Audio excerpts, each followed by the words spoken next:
This is the Amp Hour Podcast, released March 4th, 2018. Episode 382.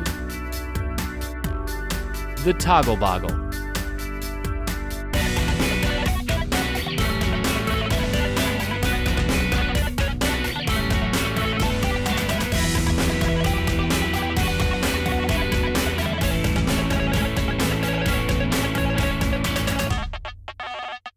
Welcome to the Amp Hour. I'm Dave Jones from the EEV blog. And I'm Chris Gamble of Contextual Electronics. What's up, nerd? Hey, nerd. How are you? You're on a schedule today. No, I'm on a schedule. Tight schedule. Okay. The Amp Hour exactly. Yeah, right. Speaking of capacity and, all that sort of stuff, energy, I've got another over Unity person. Oh, I saw you tweet about this. Yeah. Okay. Oh, dear. Tell us about the opportunity. Tell them what they've won. Well, I do like to keep my emails confidential, but, so I won't mention names or anything. Right. And, well, you don't want to give away this billion-dollar opportunity, really, too. So anyway, what is the technology? What is the baseline technology? Let me guess. Flywheels? I don't actually know yet, but there's it doesn't use electronic components, right? But it boosts, of course. Then of course you would talk to you because, right, the one thing you're known for. Yeah, it's mechanical. Yeah. and of course, so they come, I've got this idea. I've been working on it for 40 years. I'm a... And of course I've powered LED. I'm powering some LEDs. Yeah, of course. The ultimate measure of a tiny bit of current and some voltage. Get out your Peltier Peltier heaters, folks. Yep. So I'm powering. So the first day, I'm powering 30 LEDs. And they're 10 milliamps each, and they're 7.7 volts each, and that's the first time I went, okay, they're 7.7 volt LEDs. Oh, but I'm powering a cluster of 8 LEDs in one little light bulb thing, and that's how they're 7.7 volts. And it's so what is the prescription here, Dave? What is the prescription? The prescription? Right. So maybe I don't know that term in that context. I mean, so would you write back to this person? And if not, if someone thought about writing to you in the future, what would be a better way to get your attention? A better way to get my attention is A, don't get your units wrong. B, don't get your voltages wrong. Explain. These all sound good. Yep. Post evidence. Rather than just text and expect me to. I've been getting, before email, I've been getting letters like this, And you must have missed out on some big opportunities over the years. I could have been filthy rich. I could have been Elon Musk rich now. So speaking of missed opportunities, I am surprised. So I don't know if you saw the news about Ring, the thing getting bought by Amazon. Yes, I did.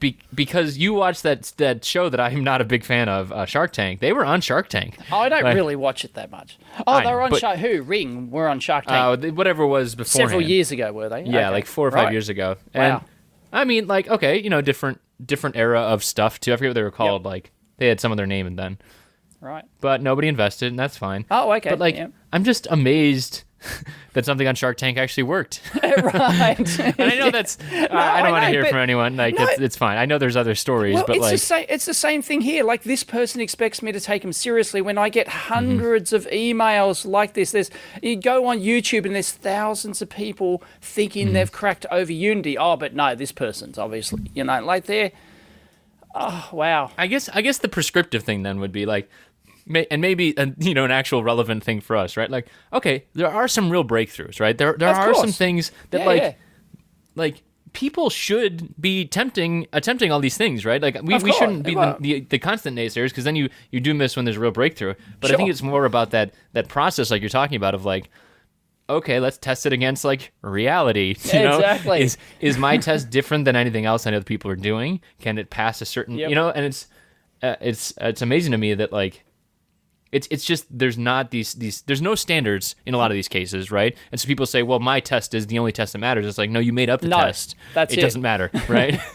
But it's almost like it just requires logic, you know? Well, yeah, they said, there are some people in the world, in this world, making amazing breakthroughs in science and technology every day. Of course, right. You know, that is a truism. It does not excuse your lack of analysis, right? Yeah, it doesn't validate your your results. It's like like I had to tell him the classic Carl Sagan, you know, and now I'm closed-minded that I want.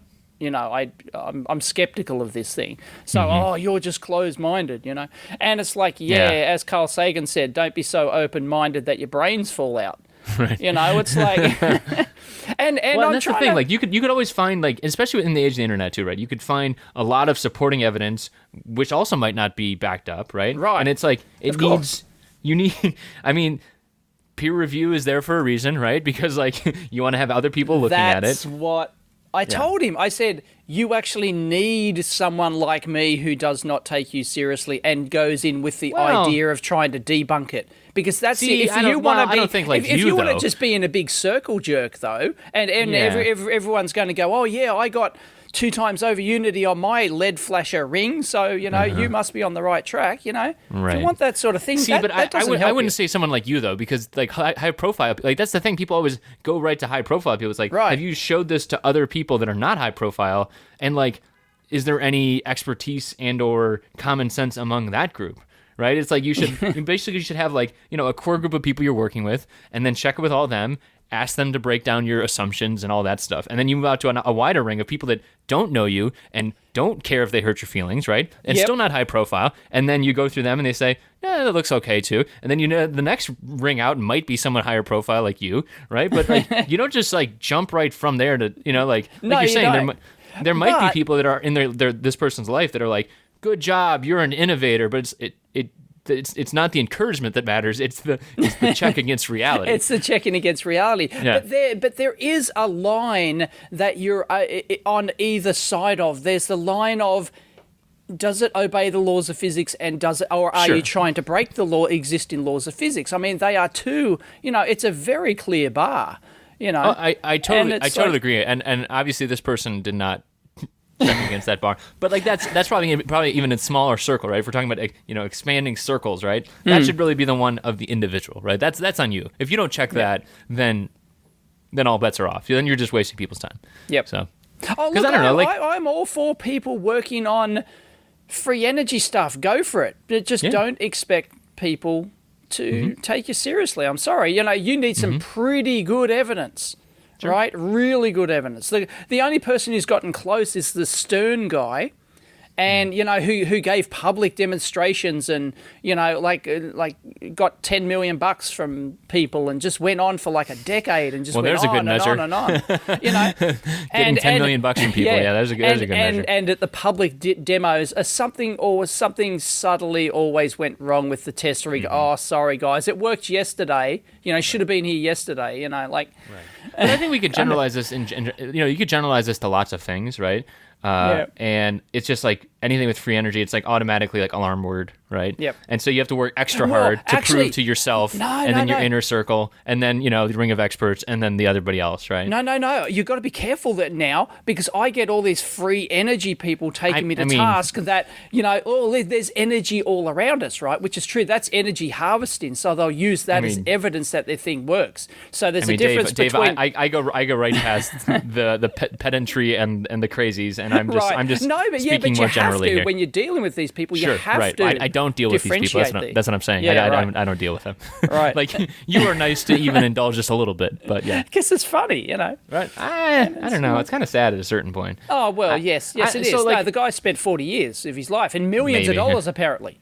Yeah, he spent millions on it. I don't know. So, like, I think about this in terms of, like, just generally, like, going to tech meetups and stuff like that too, though, right? Like, I don't want to, like, dismiss people out of hand, but I can pretty easily tell when someone's going to, like, have something. If they just want to talk about these great ideas they have, that's a lot different than if they're going to show me something that they've done. Yeah, show me something. Yeah. Show me something, right? Don't tell me you have a secret Don't tell me you want me to sign an NDA. If you want to show me something great, if you don't, that's fine. We can BS about the weather. Just don't drag me into a conversation for 3 hours about this great opportunity. It's like, no. If I want that, I'm going to go and stay in a timeshare and, get a free hotel room out of it.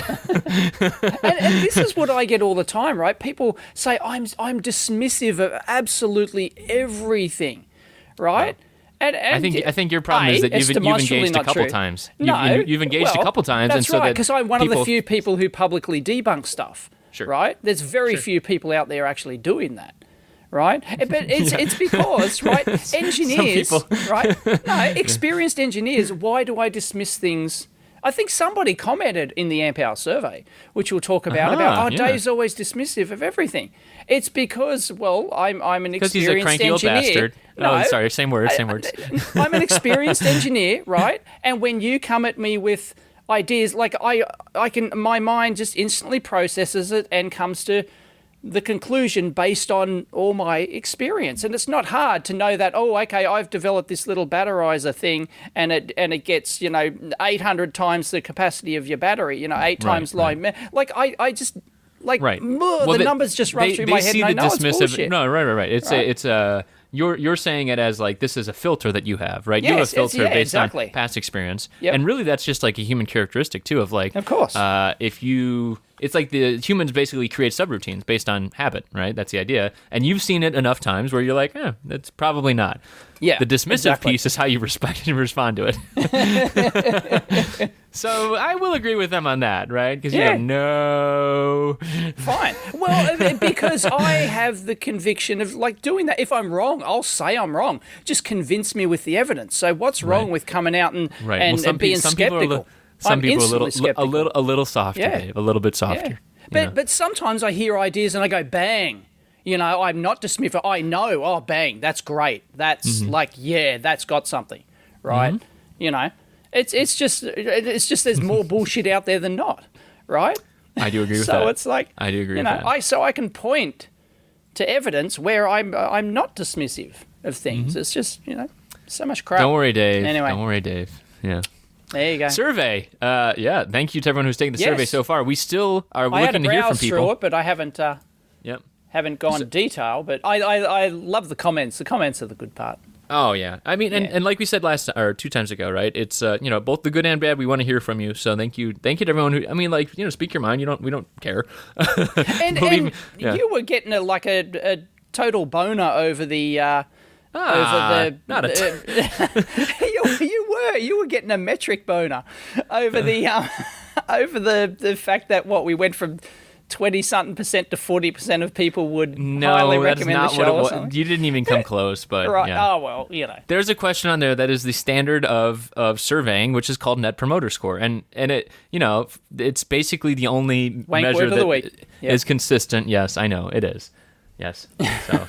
And it's based on if people would recommend the show to other people. Some people, more people said yes this time than last time. So thank you to everyone who does. And if you'd like to, have a scale for that? Why do you have a scale?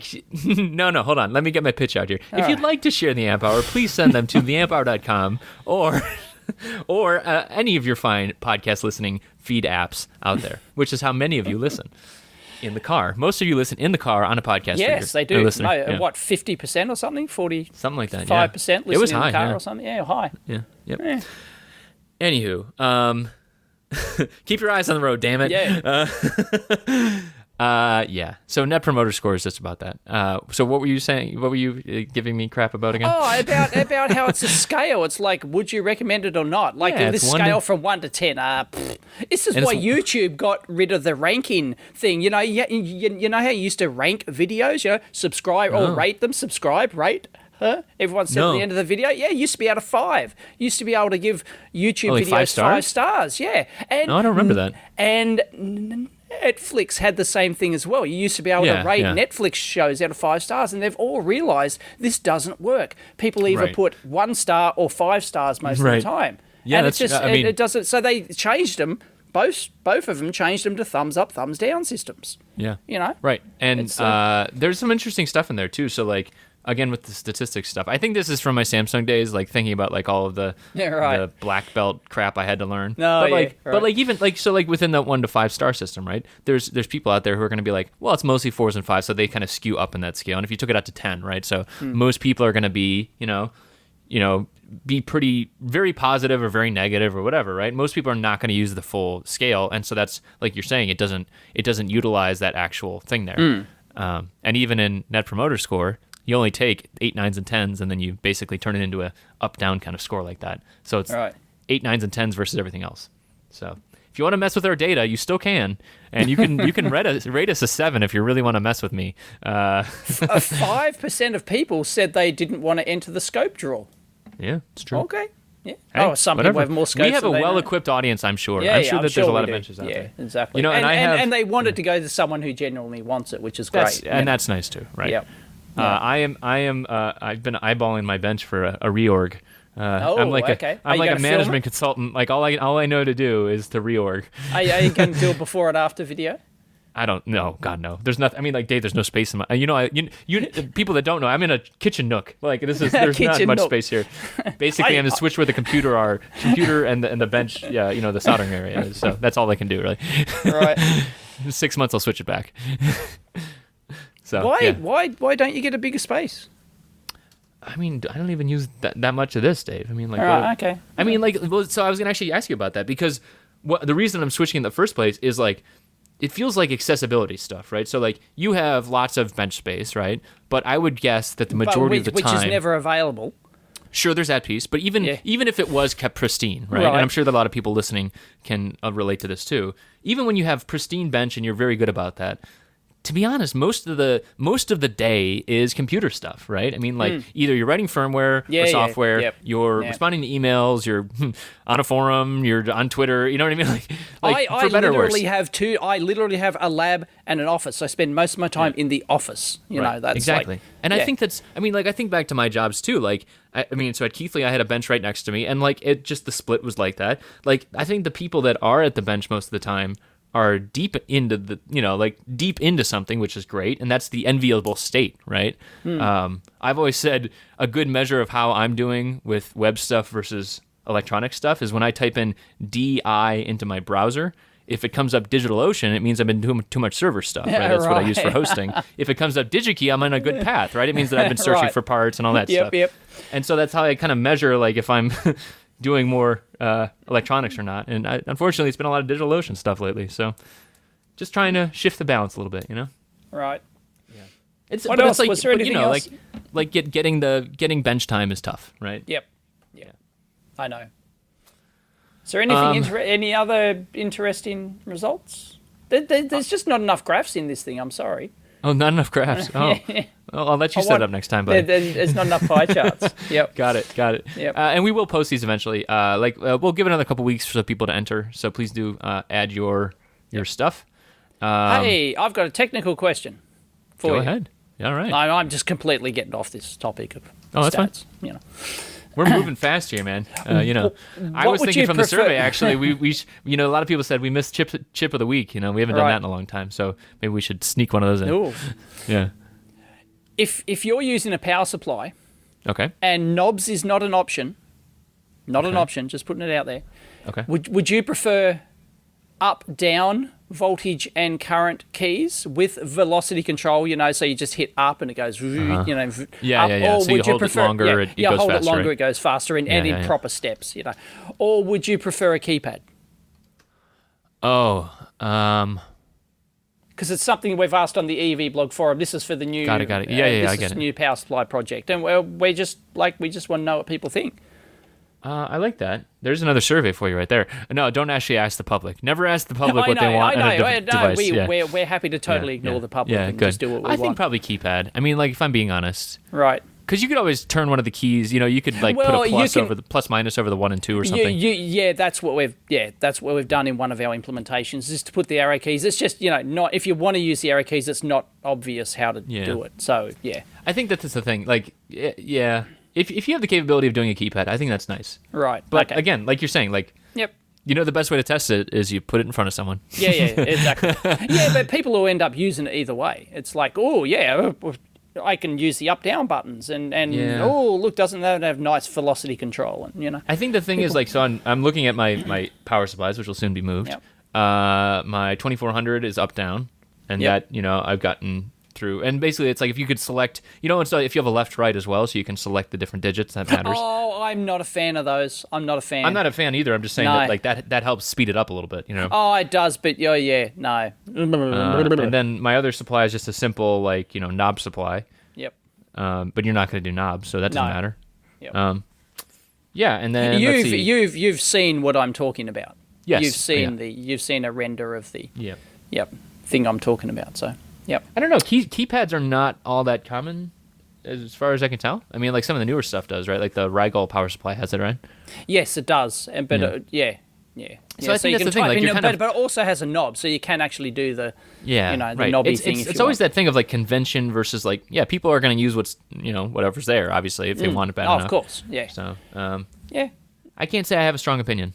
but probably keypad, maybe. I mean, like it seems like there's more options, so like I'm going to go with more options. Right. Okay. Yeah. Cool.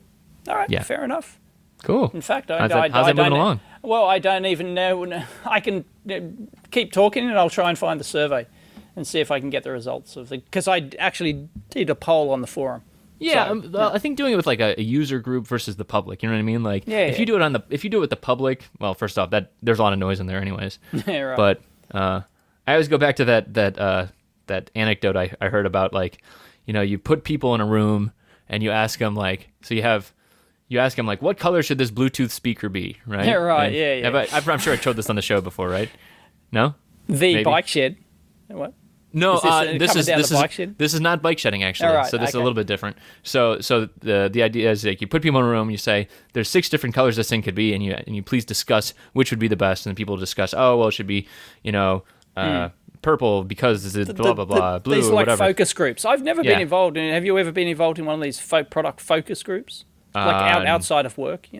No, not outside of work. No. Yeah. But that's like the setup like here, pay right? people, like people, Right. pay to go, Exactly. like get paid to go to these things. Right. I've used the effective online version of a focus group. Okay. For like usertesting.com is like for software or for like UI type focus group stuff. And it's okay. Right. But it's not like electronics focused. That's like very web focused stuff. Got it. And so what you do is you put people in a room, you have them debate the 6 different colors, and you say, okay, thank you for coming today. We actually do have prototypes of each of these different 6 colors. Please take one as you leave as a gift for coming. And like, so the anecdote is everybody took black on the way out. It's like, oh, okay. Right. Okay. But black wasn't the consensus choice. Right, of course. I mean, that's the thing. You don't. I mean, that's the whole idea. Is you don't yeah. ask people what they want. You watch right. what they do. That's the whole watch idea. what they do. It's a lot harder when you're prototyping hardware though, because like like even just small things of like if like the actual say the up down versus the keypad thing, right? If the keypad doesn't work flawlessly or the up down doesn't work flawlessly. Oh yeah, no, it's shit either way. Yeah. Right. Exactly. Yeah, of course. So, No, you can totally goof up either method. Right. I think test equipment and really just electronics in general has not done the whole UI piece and UX over time. Not great. I mean, some things are better than others, but in general, the fact that we clamor for like, knobs on it's some weird combination like on the Rigol power supply. Right. It's just a dog's breakfast, Exactly. Yeah. It's just a lot of it's a lot of history that and baggage we've dragged along. Yeah. So, do whatever you want, man. Well, 77% of people say that they want keypad, and only 20. At least if you do that, you could be like, well, you asked for it, so Yeah, right. Right. I thought you learned your lesson about doing public design stuff. I'm not. See, I'm deliberately not showing people. I'm deliberately not telling them stuff. I'm just like generic. Sort of. Okay. You just keep them on the hook for keep things they them on the might be interested in from a user perspective. That's right. Got it. So no design No. input. We've never posted a photo like you've seen. We've never, we didn't. I'm an insider. Allow me to tell you more about what I think about your design.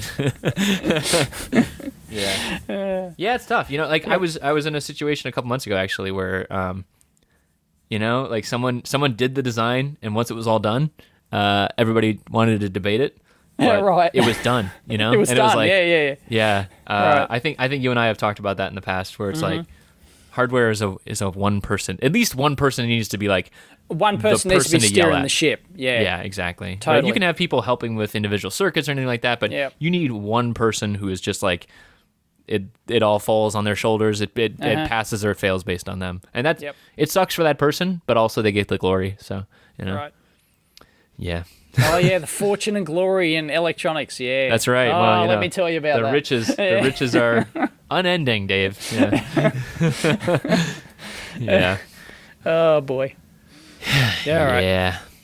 So where are the riches? We should talk about what's going on in the. Oh well, we can talk about non-riches. We can talk about rich people turning into poor when they invested in Maplin. Oh yeah, I heard you. I saw your post about this. So Maplin I actually did not. Collapsed. I didn't know what Maplin was. Can you explain what it is? Oh, I originally knew it as is it a UK thing? Yeah, well, it's on BBC, UK, so I figured. Yes, it's a Maplin. They used to have did they have a magazine back in the day? Anyway, it's an electronics hobbyist thing. It's like a RadioShack, Tandy, kind of thing, Yep. And there are small components, component supplier with a like few drawers stores of resistors, drawers of basically. components and stuff like that. But they were mostly catalog and stuff like that. Okay. But I'm surprised I never heard of them. Yeah. Oh well, they're a UK. I don't think they expanded out of the UK. I know a lot of people in the UK, Dave. Oh well, okay. Yeah, no, and Maplin, but it's like people buying stuff from RadioShack. It's like That's like true. They're not nobody like, I'm gets going to put in a big order. Do you want to join my order from RadioShack online? Yeah, no. Exactly. Right. Which the fact that nobody says that is also points to why they probably didn't do so well. Right. Anyway, they started in 1972, and they're quite famous in the UK. And they had an annual turnover of £235 million. That's a lot. 217 stores. 235 million pounds, but what's the profit there? What's the? Well, obviously it's like a grocery store. It's like 3% profit margin. It's like Anyway, so I'm not sure if they were going bad. I think they were going bad when somebody invested $80 million or £80 million into them or something, and then now even after all that investment, they've just gone down the toilet. Mm-hmm. And they're looking for administrators now. So one of our Reddit commenters basically said, "Now you walk in, it's filled with mostly disco gear and walkie-talkies and silly home gadgets," which sounds exactly like RadioShack too. It's exactly like RadioShack. Yeah, and that's Dick unfortunate. Smith and Yep, exactly. All the other fails. Yep. And, well, I think that we're past that, right? We know about the distributors, right? We all know the online distributors, and they've been. I think a lot of them have been doing a lot better. And then there's the people that have taken the place of the Maplins and the RadioShacks, like the Adafruits, the Spark Funds, the Pimeronis over there in the UK, right? And it's great. Like I don't care at all. No. Like there's very few times where like on a Saturday, like yes, when you really need it, it sucks, right? When it's like a Saturday and you're like, oh, I just need that one component, but that's not that often, right? I mean, no, it's not. It's not that often that you're so desperate. Well, I like being able to drive down to my local JCar store and pick up a widget because I need something for shooting a video. Oh damn, I can't find my, can't find this power resistor. I need to go down to JCar and get one. So, honestly though, how many times has that happened in the past 6 months? It happens 4. Like 4 times? three times maybe. Okay. Every other month? I probably go down. Every other month. Okay. So to be more than most, right? But you're doing. I mean, but but you're doing a bunch. I'm kind of in a different thing where I need something right now because I want to finish a damn video. Exactly. Right. Yep. Yeah. Most people would be like, oh, I guess I should go mow the lawn or whatever. Right. It's like, exactly. Oh yeah. Okay. There are other things I could be doing. So. Yeah. I've been thinking about this too because and I think it does lend itself to like the cycles, right? So I talk to a lot of people who are in software and they come to hardware and they're very frustrated with the iteration times. And it's like, I get it. Like in software, you recompile and you just do this thing, right? And in hardware, it's either you send off a new board to Oshpark, or you put a new order into Adafruit or whoever. And like all these things are getting faster and faster and cheaper, and it's great. Like, but it's not as instantaneous as most people would like. And it's like, I get it, but like, I think it's just about changing your workflow a little bit too, right? It's about having 3 or 4 parallel boards in work. You know what I mean? Like projects, entire projects. Having entire projects you can just go on to. Yeah, project boxes, like you said, right? As you've shown in the past, you show projects that are in like, these Tupperware containers that are just like this one thing. And if you don't have the one part on project A, you switch to project B, like, and context switching is not like something that should be encouraged, but like, But at a certain point, that's you have to hardware. You have to wait for stuff. Exactly. It's like it's and that's also been the rise. From a trend spotting perspective, like the Bantam tools, formerly Other Mill, and like what's that laser cutter company, the Glowforge rather, and like all these things where like there's people that are willing to pay money for these potentially things that will speed up the process, their development cycle up, and and to not be the crotchety old people, right? We should encourage that, right? Like there are reasons to do it, and there's obviously constraints around that. You can't do a 5 space thing on another mill or Bantam tool, right? But it does pretty well for a lot of things, and you can get a lot done with it. However, my thing is like I just do what I always do, which is have a couple projects going, and when one slows down a little bit, I switch to the other thing, right? It's like, I don't know. So software people listening, because there are many of you, as we know from our survey. Although these days you can go on, if you're waited on the hardware, it almost always involves software, the hardware, so you can write the software while you're waiting for the hardware. Exactly. That's a great point. Yeah, right. And I think that's a huge piece too. And if you look at the real, like, if you looked at the Gantt chart, Dave. Gantt charts. I saw one in earnest the other day, and I was like, really? Yeah. Like a Gantt chart? Wow, it's like people still make these, huh? Oh yeah, it's still a thing. 4 weeks design, 4 weeks manufacture, 4 weeks testing, 4 weeks release. Duh. Yeah. But you have to, is there another way to do a schedule? There's not, right? Gantt charts are a really good way to do complex.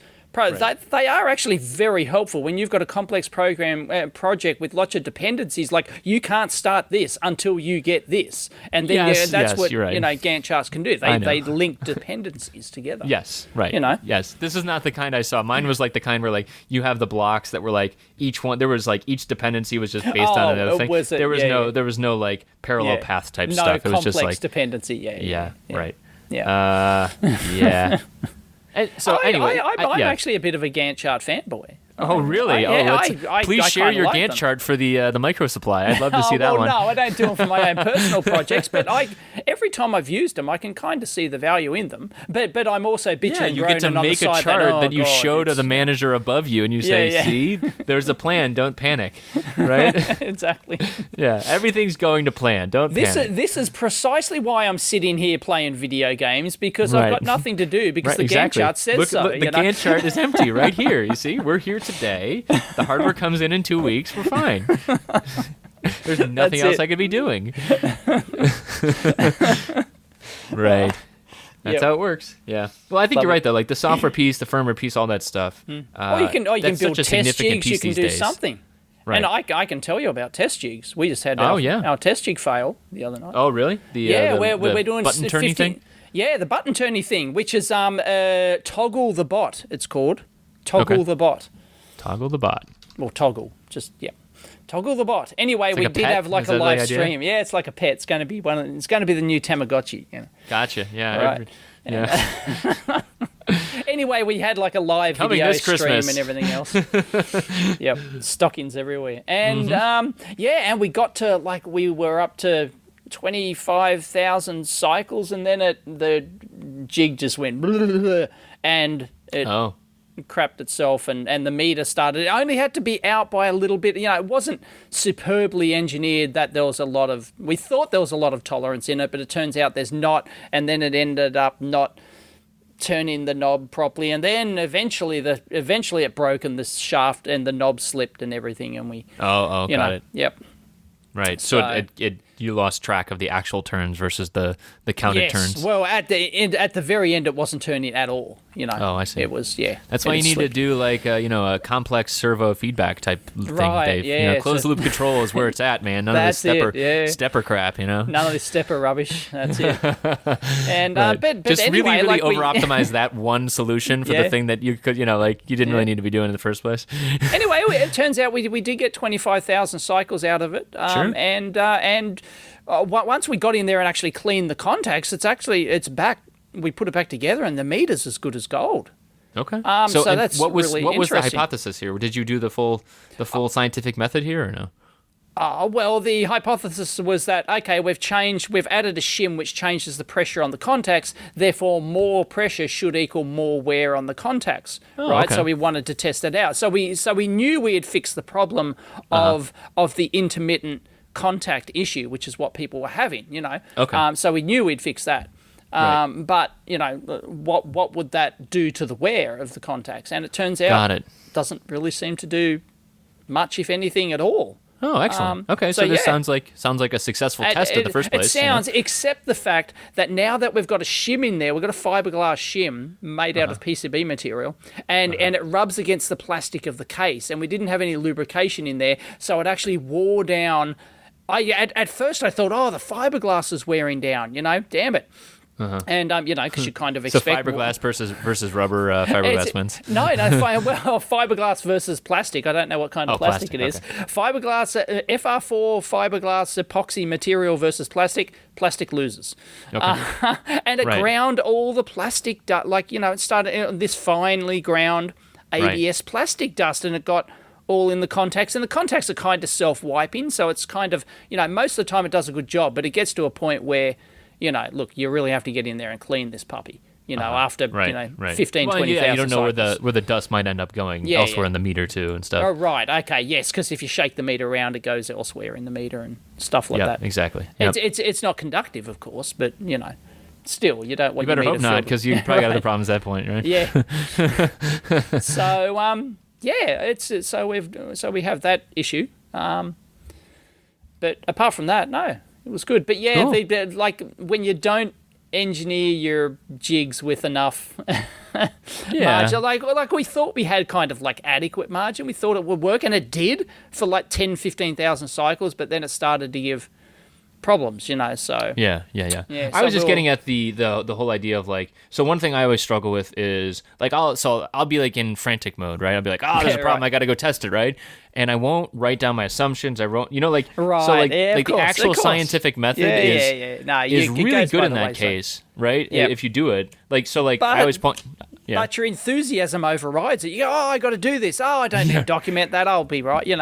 Right. And but that doesn't. Don't do that, people. Yeah, right. I was gonna say that doesn't always work, though, right? So, I mean, I always just point to YouTubers like Mr. Ben Krasnow. I think that that kind of especially when you're trying experiments like that. I think the experiment mindset is very important in a lot of these cases, right? Especially maybe you write it down, maybe you don't, but you probably should. And either way, though, you're trying to find an actual test too, right? You're trying to work towards an actual solution. Did I solve X, or did I determine X is true or false, right? Those are that feels like the important thing, because you could go like in your case, right? The toggle, you could go and optimize that thing, but it sounds like even though there were some issues, you've answered the question: does the shim matter? It basically did its job in the end. It just we were just a bit disappointed that it of course, right. Fell apart a bit, I mean, nobody wants to see their pet robot fall apart, Dave. No, right. Poor little Toggle. Toggle the bot. Why? Yeah. Dearity. Yep. Well, cool, man. Robots. Yeah. I've been struggling with a little bit of my own. I don't know if you saw my tweet about it, but so I've been on an educational path for myself. I've been trying to. So my soft goal is to stop saying I suck at software and firmware. Right. Step one being stop saying it. Right. Of course, I could just stop saying it. I probably won't, but I'll try. But the other thing is actually try and learn some of these things and some of the under the hood stuff. But this is part of your job too. You have to, right? Kind of. Some of it. No, not really. Actually, I mean, no, I have firmware people that I work with. Oh, but okay. And I'm sure. I mean, maybe you felt this, maybe you haven't. As a hardware person, right? So I finish the design. I help with bring up, and then it's and then I'm this guy in the corner who it's call me if you need some soldering done, right. And it's hey, I was a hardware guy at a software company, so you think I'm going to be, there's much motivation for me to learn the software side of things, right? I mean, that's and a lot of times in that case, they're gonna you could say I'd love to help, and they're gonna be Okay, sure. Yeah, no, sure. Yeah, no, you're more of a hindrance. Yeah. All right, buddy. Right, exactly. And I kind of regret that. I spent 4 years at Altium. I kind of regret that I didn't actually put more effort into learning the software side of things. Sure, yeah, I did some VHDL and some FPGA stuff, but I never really, and some, high level C stuff, but I never really went to town, really getting my hands dirty on the software. Side exactly. of things. I would build this, test jig to test all these production boards, and sometimes my software wasn't good, and so I'd write my software. I'd write some software that I think, it's okay, it does the job, and then the software guys would come along and go, yeah, let me move aside, Junior. Let me help you with that, and they'd rewrite the whole thing. Well, that's unfortunate. But I mean, so like you're saying too, unless you have that actual thing that you need to like this goal you need to achieve, right? Ultimately, that is the crucible within which the best software firmware people get better at anyways. Like sometimes it's like, well, they've people are denoted as this, so how about David, right? So David is the software person in your office, right? Totally, right? Yeah. Right? But he's also learning a whole bunch of stuff that he doesn't even know yet, like the Android development, all that stuff, right? Yeah, of course. Unless you have that goal and you're the person to solve that goal, you're never gonna. No, it's always easy to opt out of that as the hardware guy, because you're gonna have to go and do hardware, right? And so the hardware person just has to do that, right? I mean, so anyways, given this opportunity, I was like, you know what, I've been learning this at night. I've I've gotten some boards that I'm working on. I actually, if you don't know, Adafruit sells the J-Link debugger. So since I'm doing this for educational purposes, I got the educational version, which is much reduced. Right. Yeah. And you can to be fair, you can only use it for educational purposes, but I'm doing that in this case. And let me tell you, Dave, it's not friendly. I don't like it. Really? I mean, it's like, okay, so there's all of these. So even if you go to a tool vendor, right? So, and I'm friends with the Embedded FM folks, right? I talk to them, and I'm on their Slack channel, and they're very nice to me, and they tolerate me. But even their suggestion is well, did you download the tools for the part you're using? And it's I don't want to do that. You know what I mean? There's even tool chains in the place, right? So if you go and buy a TI development board tomorrow, right? Yeah. All of the directions are going to say, here is our version of the tools. Right. If you go outside of this, we can't help you. It's okay, I get that, but I'm trying to actually learn the tools, right? Right. And so at this point, I'm all right, well, I guess I'll install Eclipse. And it's okay, well, I guess I'll install the J-Link tools. And it's just and so I'm just struggling through that, but because I'm doing this on my own and it's slow, it's fine. So right. So slowly but surely, trying to learn some firmware stuff. I've already done some software stuff. I've been playing with Python. That's fun. So what I think, Dave, if you are feeling the same, just gotta struggle along with me, Dave. Okay. Yeah. I'll just go there occasionally on that works too. Right. Tweet just there. Right. Yeah. You can do it. Or you brought it on yourself, dummy. Right. But I mean, honestly, so we talk about this stuff all the time, right? Even in the past when I've been evaluating an ADC, right? So I have a part, I want to, I got an op amp in front of it, I push it into an ADC, I want to try the ADC. Even just being able to throw stuff at the registers, I feel like that's an essential skill for hardware people these days, is to be able to it's peeking and poking effectively, right? But being able to do that somehow, and then and then the next level up is, well, let's do this on a real product basis, I guess. So just trying to enable myself a little bit more, Got it. When I stare at my pile of circuit boards on my desk, I don't want to be I can't touch that one today. I don't know what to do there. That one today, I don't know about that one. And you go for the low hanging fruit. Yeah, well, yeah. I mean, and honestly, you and I were very lucky we got to talk to some smart people. But I think even the people listening, right? So if people were listening to the show with Jason and Robert from the Beaglebone Project, right? People took us to task about not using the people's last names. Sorry, Jason Kreidner and Robert Nelson from the Beaglebone Project. I'm glad you remember, because I'm shit at that. Right. And that's part of the problem too. Yes, we say things like Jerry, and that's usually referring to Jerry Ellsworth. Yeah. Anyways, but you're the people person of this duo. That's right. Dave also opts out of knowing names. Right. Yeah. Sorry about that. As well as anyways, software, yeah. I did say Ben Krasnow earlier, so let's be honest. Right. I'm doing okay so far. That was good work. Yeah. Anyways, but listening to stuff like that, right? So I people who were listening to that, I had no idea what was going on there. But even just listening to that a little bit and listening to some experts talk about how things are actually done. There's so many experiential things that are it's so natural for them now. They're like, oh well, yeah, you just do this and that, and it's a normal thing. It's like you and me saying oh well, you're doing a layout and you connect you route a capacitor to the resistor, and people are like, what's a layout? What's a capacitor? What's a resistor? What does route mean? You know what I mean? There are these baseline assumptions that some people don't have, and it's just part of learning. And some of it is jumping in and struggling, which I'm in the middle of, and you are on your stuff too, right? Of course. And it's so some of it is just working at it, and some of it is having some resources around that's oh, that helped a little bit. So, yep. All right. Yeah. What else have we got? Did you watch the production line video from the State of Electronics, the Lifx production bulb? Yes. That was good. Yes, it was good. So this is a video. So this has actually been a series. Is it Carl who's been doing this? Yes, Carl von Muller. Yes. So we had talked about Carl in the past, but there was a lull for a while. But the videos that have been coming, this whole channel has been really great, and we've posted a couple other videos about this. Basically, Carl's a documentarian who followed a bunch of Aussies and Kiwis going to China, and has been a mic in a bunch of great videos.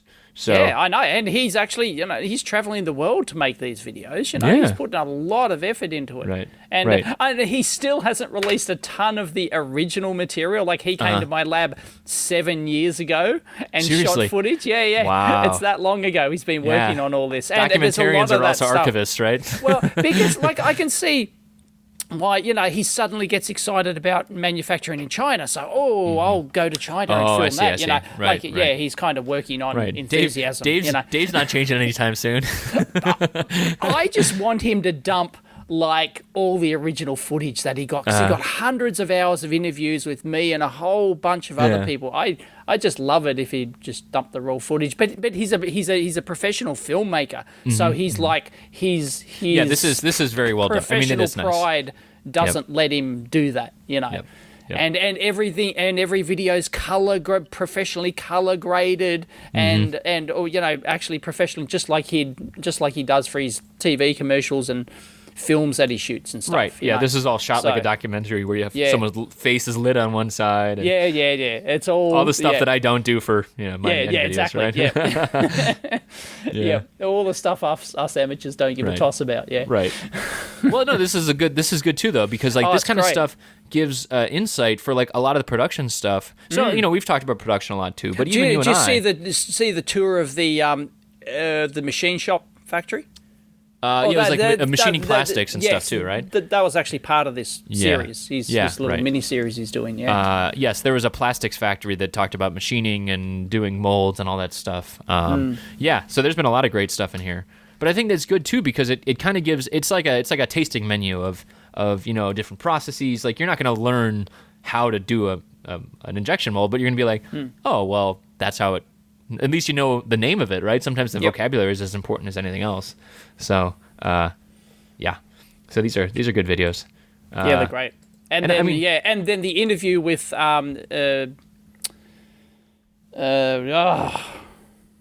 Lifx guy. Well, actually, there was multiple guys who founded Lifx. But yes, Andy, you're talking about Andy Gelm? Oh, and Andy Gelm, thank you. Yes, Andy Gelm and the other guys at Lifx, and how they mark yes. Yeah, so here we go. Dave's having trouble with names, He's getting a little older, folks. We're gonna put him out to pasture soon. Don't worry. This is why I don't try. Sorry, Mark. And yes, and they Do you want me to when you remember someone's name, I could say something like, "He's still got it, folks." Something like that.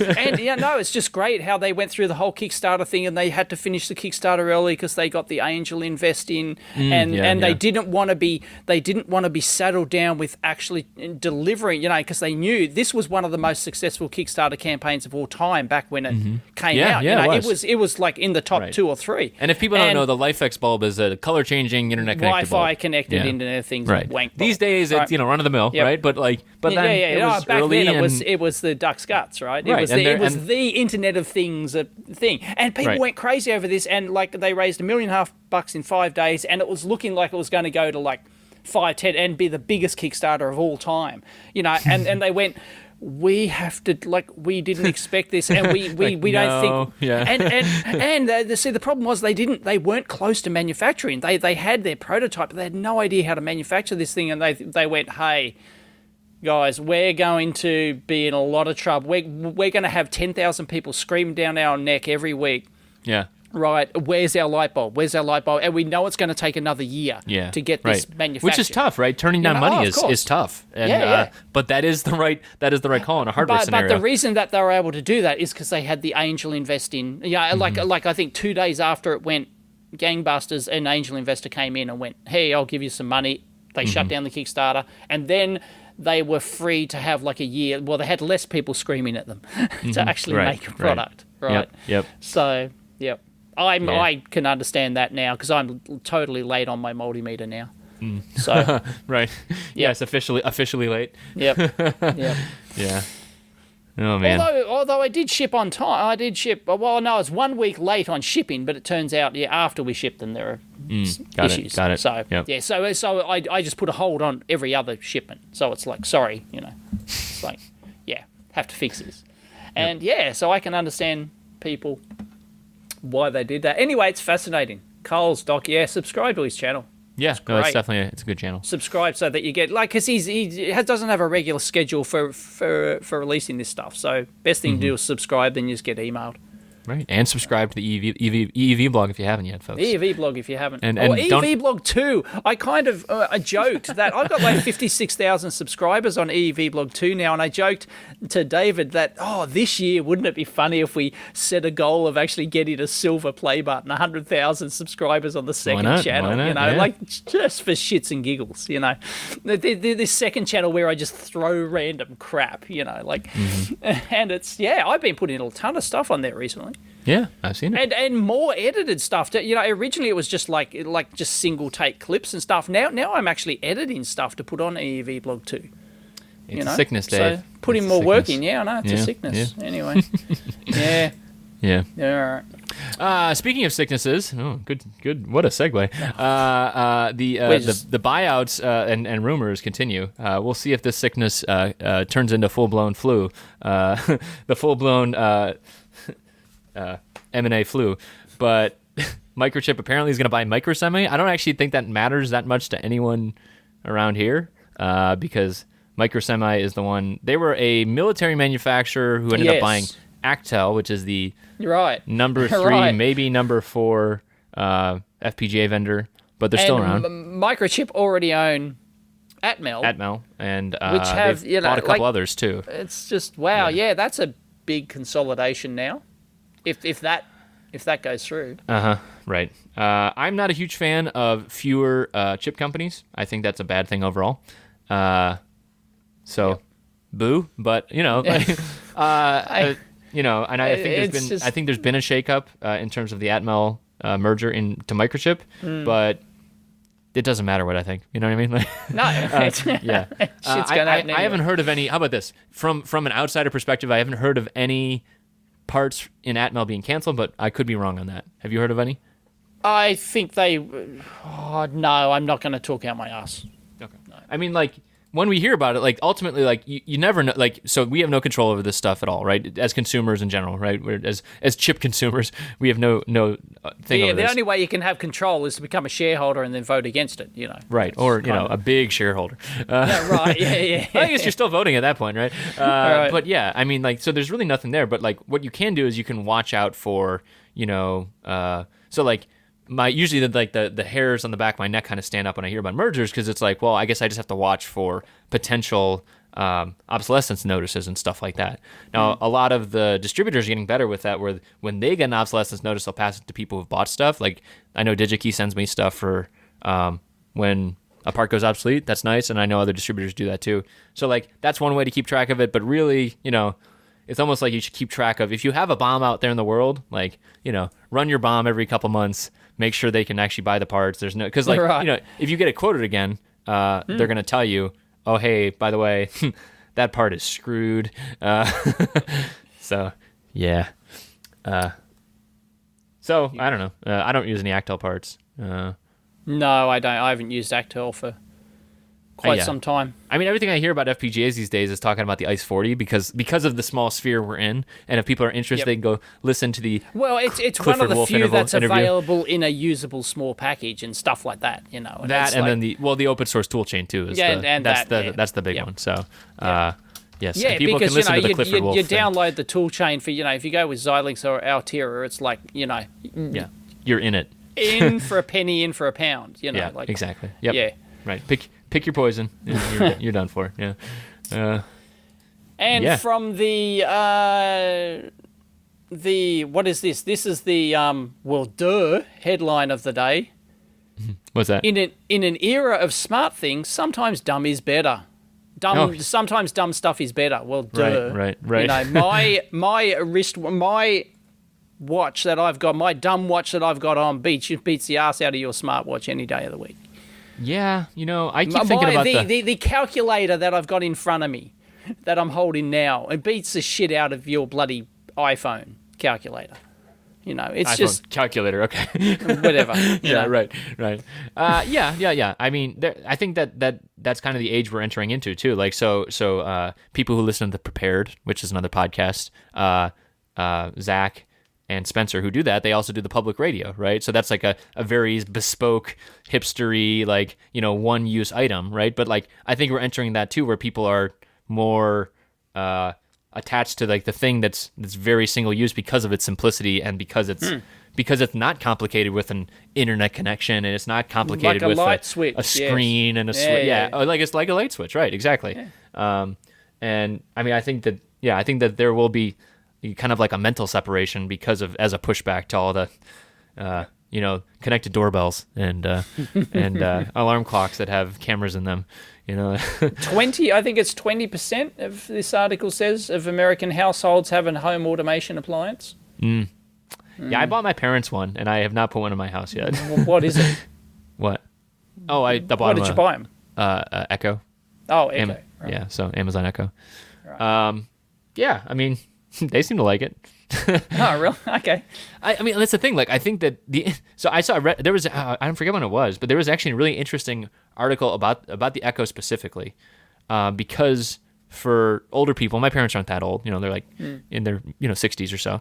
But like for people like kind of getting up into the aging years and stuff, that the Echo is an interesting thing because one of the people is quoted as saying, it doesn't judge me when I ask the same thing multiple times. Right. Which is like, I mean, thinking about like geriatric-based products in the first place, right? Like, there needs to be some like human empathetic element to it in the first place, and like that actually is not one I would have thought of. Like the whole like, it's embarrassing to ask, you know, can you repeat that? Can you repeat that? Yeah, right? Yeah, of course. A machine doesn't give a crap. You know what I mean? Like, no, that's right. And so I think that like that probably informs more of like the consumer side of things, like things that are seamless and forgiving and like kind of human in that way will do well. And I think the Echo is a decent example of that because it's not like, I'm your alarm clock. I mean, I know Amazon's also making an alarm clock, but I think the Echo is like a standalone, just speakery, you know, just sitting there waiting to listen, is different than like, allow me to lull you to sleep, human. Yeah, right.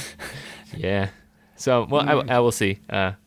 You know. And the Echo is one of the reasons why they bought that company as well. We talked about before the ring, the doorbell. The ring thing is because they've the ring in the technology one, which I wanted to talk about, is they have an ultra low power chip where they can, like, it's a security camera thing, right? Are you talking about Blink at this point? Yes, Blink. Yes. Sorry. Yes. So that's a separate purchase though too.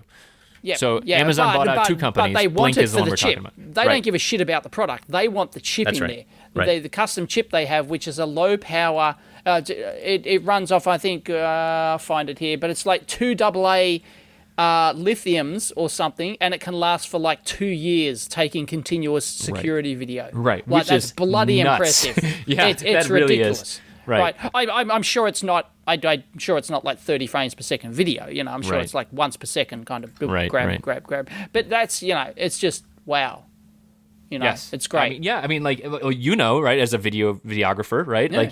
Like those things get freaking hot, and anything that gets hot is not conserving power, right? Like, you do a full frame camera, like, 60 frames per second, 4K, 1080p, whatever. It is cranking power it's through scorching. that thing. Yeah. So plug in your cameras, folks. And so, the fact that you could do that, I mean, obviously security footage is not 1080p, 60 frames a second, but at the same time, it's damn impressive, even just on a low res video type thing. So, so they want to apparently put this. The speculation is they want to put this in the Echo, and lower the power, because apparently power is an issue.